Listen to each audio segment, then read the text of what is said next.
Oh, shoot! Okay, because we need the jump, and then we need to, like, jump back onto here. Okay. Whoa! Alright. And... got him! Anyway, what's intriguing about playing the old Sonic games is that I've noticed a couple things. So two things. One, so many weird puzzles in these old games for some reason. Even though Sonic's all about gotta go fast, it's like, not so, right? And then two,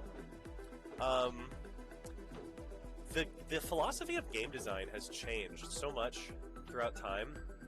And it's like, this is a really cool level, by the way. I'm sorry, I'm not focusing on. I'm playing one game, talking about another. This is a nice level, for now. I don't know. Is it gonna pull some BS on me? Probably will.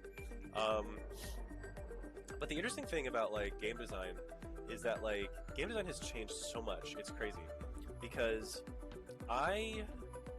one of the things, like, if you look at the old Sonic games, is one, they have a lot of puzzles. Two, they have a lot of memory traps. I'm calling them memory traps. I don't know if they're called something else, but they basically have like a lot of things where the game will just corral you into an enemy if you're not careful. You'll just like run into so many enemies. The only way to just like avoid those enemies, because there's no real telegraph, especially in Sonic 1 and Sonic CD, is to just be like, is to just remember that an enemy is there. That's it. It's a memory trap, you know?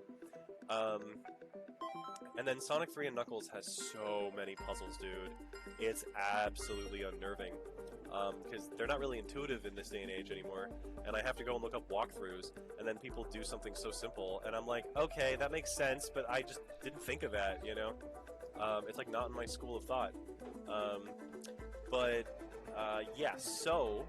But I look at a lot of this stuff, too, and one of the things that old video games don't necessarily have, that like new video games do have, is they have this sense that there's a problem and there's one solution to beat it, right? And this is probably gonna be like an interesting argumentation of like video game design. I'm sure people will disagree with this. I feel like modern video games do this thing where they give you a problem and they give you like multiple ways to solve it, or they give multiple breathers. Especially like if you take, for instance, Skyrim.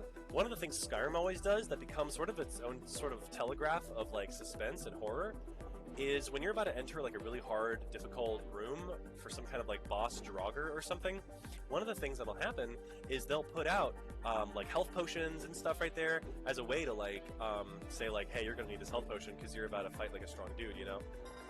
As well as like maybe some food, you know, like the bread and cheese thing that Skyrim does, the cheese wheels.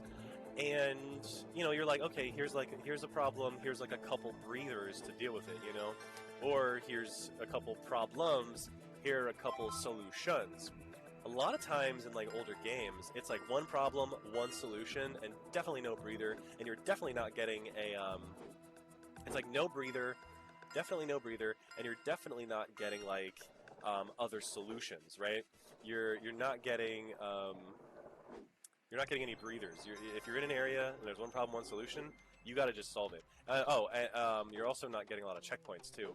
Checkpoints in old games really feel like not necessarily like they're rewarding you for like surviving up to the point, but more so that they're sort of like these outpost bases that you're trying to always get to in order to just survive and make it to the next phase of the level without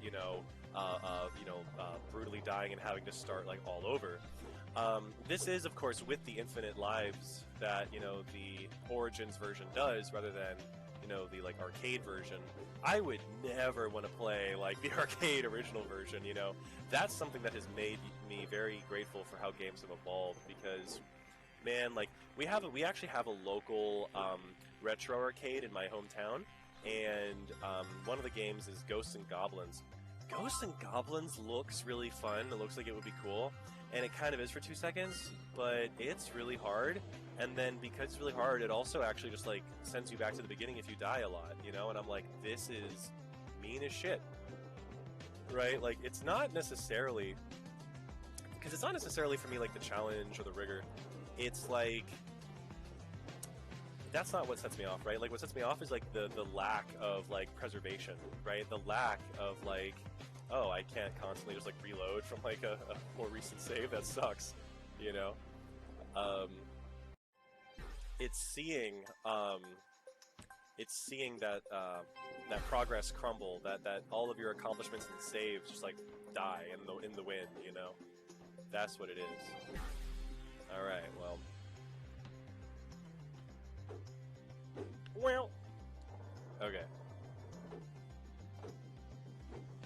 And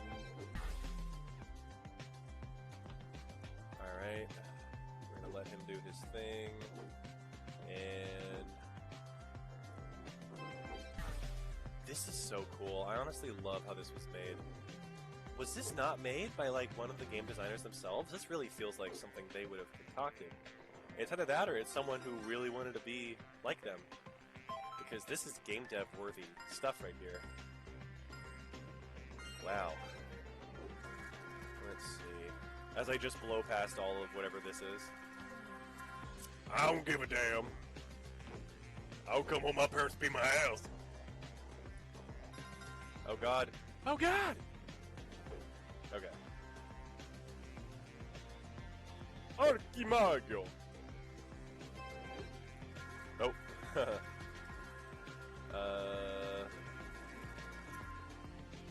Stop floating! Okay. Helicopter! I think we want to get over here. That's what we want. Wow! And then we actually want you to get over here. This is relatively intuitive, and yet there's still lots of pitfalls. I like it.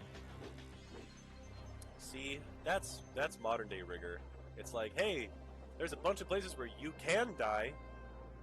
You really probably should. And oh crap. Okay. Okay. Oh no. Oh, bad idea. Okay. Oh.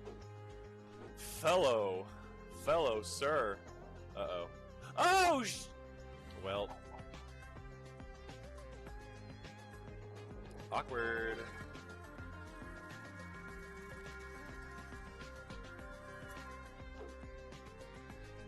And okay, got it. And it's a silver. Man, this was fun. What the heck? Space tacos. Space tacos levels are fun, dude. Space taco. Oh, it's a sad penguin. Why is he a sad penguin? You have given me nothing but joy. We must make the penguin happy. Now, it is a single gem, but it also looks like... Yeah, that's the thing.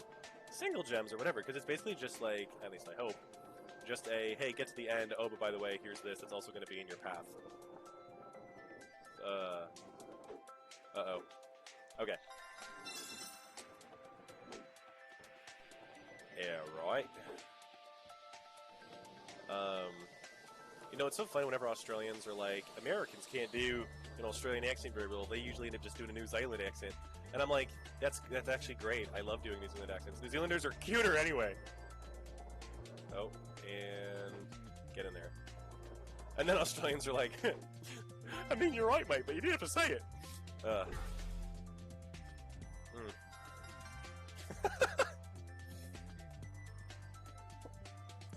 Vile Olaf. No, Ville Olaf. Well, hang on. You bounce, okay. Back out and then go back in. Azure Athletics. Azure, what the? Okay, no. Alright, let's do... Alright, let's do this again! Let's try this again! Azure Athletics! Let's just back out and... Alright, hang on. Wait, why are you a, Word to your mama, what the f is going on? Wait, why is Mr. Calligraphy a sad penguin? What's happening?! Do we try Azure Athletics now? I guess we just don't. Alright, hang on. That's bizarre. curved greenery? Okay. So, Azure Athletics is basically cursed, mate. I prefer green athletics anyway, you know.